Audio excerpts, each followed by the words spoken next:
కార్తీక్ వాళ్ళమ్మ కట్టుబట్టలతో శౌర్యని, దీపని, అనసూయని తీసుకొని ఇంట్లో నుంచి వెళ్ళిపోతూ ఉంటారు.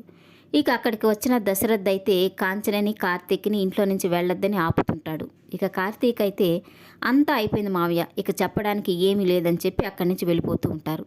ఇక వాళ్ళని చూసిన జోష్న అయితే, నువ్వు ఇంట్లో నుంచి వెళ్ళిపోయిన తర్వాతే నా విలువ నీకేంటో తెలుస్తుంది బావా, నువ్వు ఎక్కడికి వెళ్ళినా నేను నిన్ను వదిలిపెట్టను.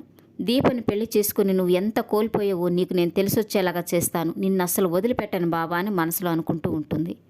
ఇక ఆ ఇంటి బయటకు వచ్చిన కార్తీక్ అయితే ఒక్కసారిగా ఇంటివైపు చూస్తూ నేను పుట్టి పెరిగిన ఇల్లు అని అనుకుంటూ ఉంటాడు. ఇక కాంచన అయితే వెనక్కి తిరిగి ఇంటిని చూస్తూ ఇక ఇంటితో నాకు రుణం తీరిపోయింది అని బాధపడుతూ ఏడుస్తూ ఉంటుంది.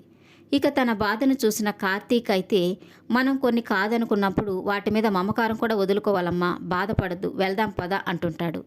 ఇక శౌర్య అయితే నాన్న కార్ అక్కడుంది వెళ్దాం పద అంటుంటే, మనం కారులో వెళ్ళడం లేదు రౌడీ, ఇలాగే వెళ్తున్నాం పద చెప్తాను అని అందరినీ తీసుకుని కార్తీక్ ఇంట్లో నుంచి వెళ్ళిపోతూ ఉంటాడు. ఇక కార్తీకు, కాంచన ఇంట్లో నుంచి వెళ్ళిపోతుంటే దశరథ్ అయితే బాధపడుతూ ఉంటాడు. శివనారాయణ అయితే అలాగే చూస్తూ ఉంటాడు.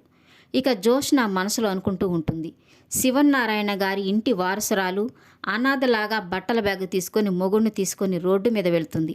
ఏం గతి పట్టిందే నీకు, నిన్ను అసలు వదిలిపెడతాననుకోకు, నువ్వెప్పటికైనా నా చేతిలో చావాల్సిందే, నువ్వు చావాలి, బావ నాకు కావాలి, ఈ రెండూ జరిగే వరకు నువ్వెక్కడున్నా ఏం చేస్తున్నా నేను నిన్ను వెంటాడుతూనే ఉంటాను అని మనసులో అనుకుంటూ ఉంటుంది.